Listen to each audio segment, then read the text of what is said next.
Assalamualaikum warahmatullahi wabarakatuh. Kembali lagi untuk materi berikutnya. Tadi kita sudah membahas tentang MTBS. Sekarang kita masuk ke materi kuesioner pra-screening perkembangan atau kita sebut juga dengan KPSP.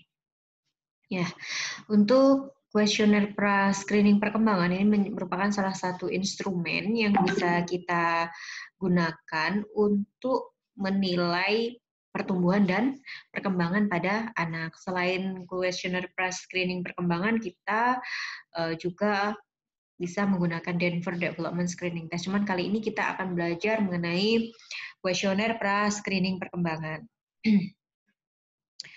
Tujuannya kita belajar mengenai KPSP. Yang pertama adalah supaya mahasiswa mengetahui tujuan penggunaan KPSP, kemudian mahasiswa mengetahui peralatan yang digunakan untuk menilai KPSP, kemudian mahasiswa mengetahui prosedur KPSP, yang keempat mahasiswa memahami interpretasi KPSP, dan yang terakhir mahasiswa mengetahui tindak lanjut dari KPSP atau intervensi selanjutnya yang akan kita lakukan setelah kita menemukan hasil dari screening yang dilakukan.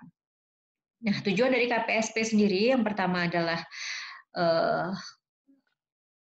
di mana screening ini berfungsi untuk menilai pemeriksaan perkembangan anak ya, di mana tujuannya yaitu untuk mengetahui apakah anak mengalami perkembangan yang normal ataupun terdapat penyimpangan. Jadi sebenarnya fungsinya hampir sama dengan alat-alat screening yang lain, yaitu sama-sama ingin mengidentifikasi apakah perkembangan anak berada di kurva yang normal ataupun di area penyimpangan.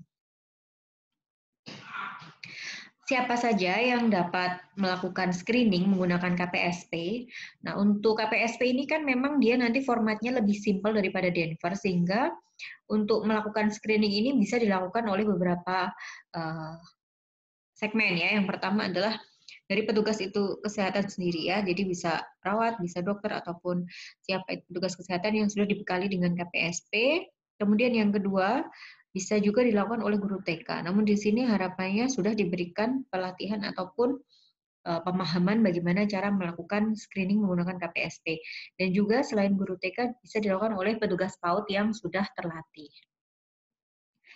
Untuk jadwalnya, pemeriksaan rutin KPSP itu dapat dilakukan secara rutin ataupun insidental. Kita lihat dulu yang secara rutin, di mana screening KPSP itu bisa dilakukan setiap 3 bulan pada anak usia kurang dari 24 bulan. Nah, selanjutnya setelah anak berada di rentang usia 24 sampai 72 bulan, maka dapat dilakukan setiap 6 bulan sekali ya. Jadi itu yang jadwal rutin. Nah, kalau insidentalnya, jika orang tua datang dengan keluhan bahwa anaknya memiliki masalah tumbuh kembang, ya, sedangkan umur anak bukan umur screening, maka pemeriksaannya menggunakan KPSP untuk screening yang lebih mudah dan dianjurkan untuk kembali lagi sesuai dengan waktu pemeriksaan umurnya. Alatnya apa saja yang digunakan untuk pemeriksaan atau screening dengan menggunakan KPSP? Sebenarnya peralatan yang dipakai tidak jauh berbeda dengan saat kita melakukan pemeriksaan Denver ya. Nah, cuma yang berbeda adalah di formulirnya. Tentunya formulir yang digunakan di sini adalah formulir KPSP menurut umur. Nah, formulir KPSP menurut umur ini berisi kurang lebih 9 sampai 10 pertanyaan tentang kemampuan perkembangan yang telah dicapai oleh anak. Nah, sasarannya nanti untuk KPSP ini adalah anak usia 0 sampai 72 bulan ya, 0 sampai 72 bulan. Nah, alat bantunya apa saja? Alat bantunya ada pensil, kemudian kertas, bola sebesar bola tenis, ada kerincingan, kubus berwarna-warni ukuran kurang lebih 2,5 cm sebanyak 6 buah, kismis, kemudian ada kacang tanah, lalu potongan-potongan biskuit kecil kurang lebih berukuran setengah hingga 1 cm. Prosedurnya, yang pertama adalah pada waktu pemeriksaan atau screening anak wajib dibawa. Ini jelas ya, kalau anaknya tidak dibawa siapa yang akan dinilai? Anak harus dibawa. Yang kedua, kita tentukan dulu usia anak dengan menanyakan tanggal, bulan, dan tahun lahir dari anak tersebut. Bila hasil hitungnya umur anak lebih dari 16 hari, maka dibulatkan menjadi 1 bulan. Misalnya, dari hasil penghitungan bayi berusia 3 bulan 16 hari, maka dibulatkan menjadi 4 bulan. Tapi jika hasil hitungnya 3 bulan 15 hari, maka umur anak dibulatkan menjadi 3 bulan. Nah, setelah kita menentukan usia anak, pilihlah formulir KPSP yang sesuai, karena nanti setiap lembar kategori usianya berbeda dan jenis pertanyaannya pun disesuaikan dengan perkembangan anak di usia tersebut. KPSP terdiri dari 2 macam pertanyaan, yaitu pertanyaan yang harus dijawab oleh ibu ataupun pengasuhnya. Misalnya, dapatkah bayi makan kue sendiri? Nah, atau bentuk yang kedua adalah perintah. Ya. Yang pertama adalah bentuknya pertanyaan.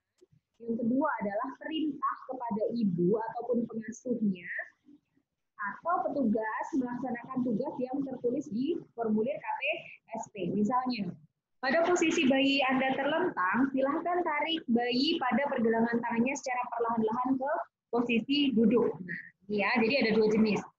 Yang selanjutnya adalah kita jelaskan kepada orang tua supaya tidak ragu-ragu atau takut dalam menjawab. Oleh karena itu, pastikan ibu atau pengasuh mengerti apa yang sedang ditanyakan kepadanya. Nah, dan di sini menjadi catatan ya bagi petugas kesehatan bahwasanya silahkan gunakan kata-kata yang mudah dipahami oleh orang tua ataupun pengasuhnya.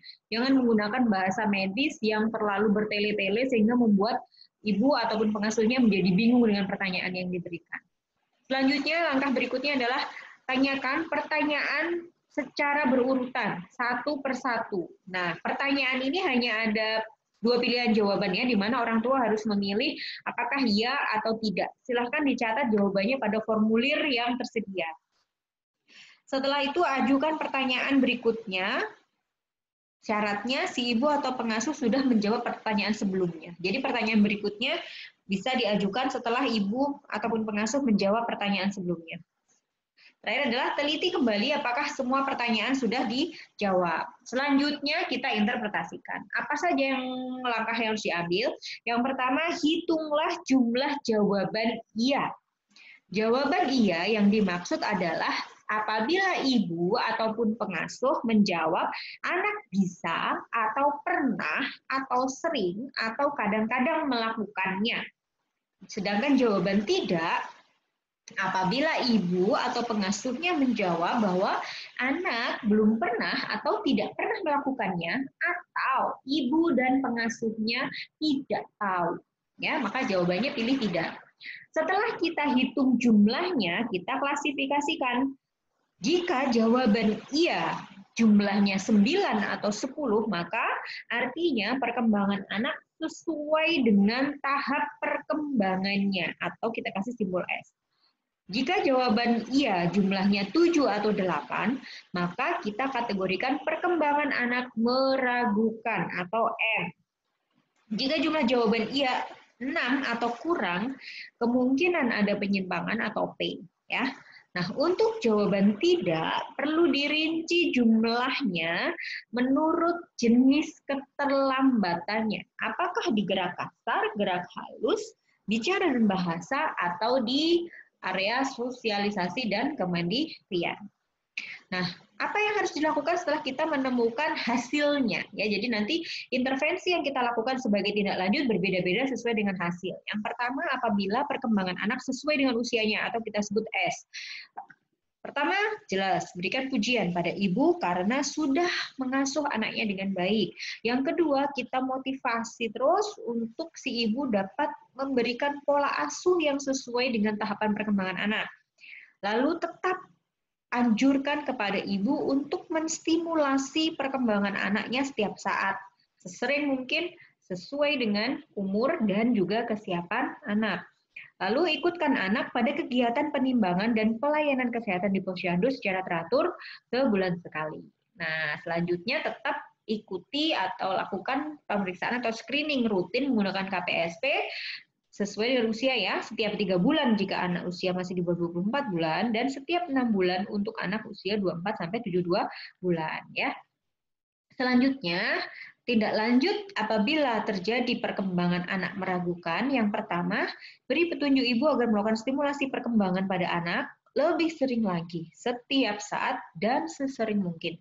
Kemudian ajarkan ibu bagaimana cara melakukan intervensi stimulasi perkembangan anak untuk mengatasi penyimpanan atau bagaimana caranya mengejar ketertinggalan. Yang ketiga, lakukan pemeriksaan kesehatan untuk mencari kemungkinan adanya penyakit yang menyebabkan terjadinya penyimpangan perkembangan tersebut. Kemudian lakukan pengobatan ya. Selanjutnya, lakukan penilaian ulang menggunakan KPSP dalam jangka 2 minggu kemudian ya, dengan menggunakan daftar KPSP sesuai usia anak. Jadi silakan dihitung ulang ya. Jika hasil KPSP ulangannya jawaban iya tetap di angka 7 atau 8, maka kemungkinan memang terjadi penyimpangan. Tidak lanjut bila perkembangan terjadi penyimpangan atau P, jelas ini harus segera dilakukan tindakan rujukan ke rumah sakit dengan menuliskan jenis dan jumlah penyimpangan perkembangan, meliputi gerak kasar, gerak halus, bicara, bahasa, sosialisasi, dan keberian. Harapannya apa? Supaya segera ditindaklanjuti. Entah nanti dia akan distimulasi atau mungkin masuk ke klinik-klinik tumbuh kembang dan seterusnya. Tentunya akan dipertemukan dengan spesialisasinya ya. Oke, ini adalah contoh formulir dari KPSP. Nanti silahkan teman-teman bisa download bukunya, sudah diunggah ya di Skalsa, judulnya buku SDIDTK.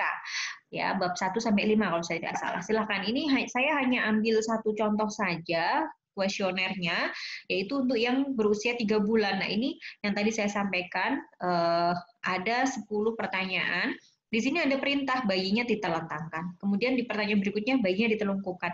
Nah, ini bisa berupa pertanyaan ke ibu ataupun juga tadi perintah ya. Nah, ini warna-warna di sini itu membedakan jenis kemampuan yang diuji.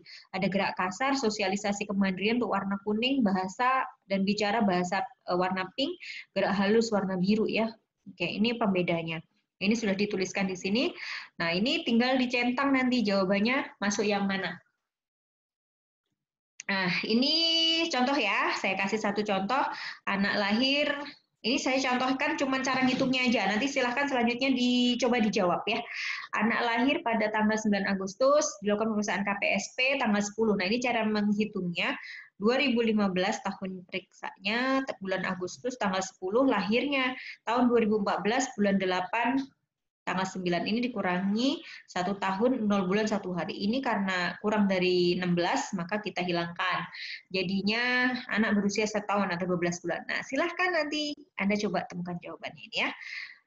Jika ini hasil ujinya, 1, anak mencari perawat saat perawat bersembunyi di belakang, perawat mudah mendapatkan pensil, anak tidak dapat berdiri selama 30 detik, anak dapat mengadakan 2 suku kata.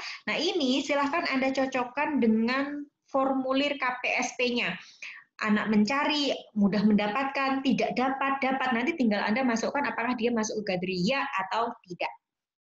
Nah, setelah Anda masukkan ke formulir KPSP-nya, silakan dijawab pertanyaan berikut ini. Yang pertama, bagaimana interpretasi hasil tes KPSP pada anak? Yang kedua, apa tindakan selanjutnya yang harus dilakukan? Nah, ini RTL-nya tadi ya. Caranya bagaimana? 1, tadi sudah ditentukan usia anaknya sekian. Yang kedua, buka formulir KPSP-nya.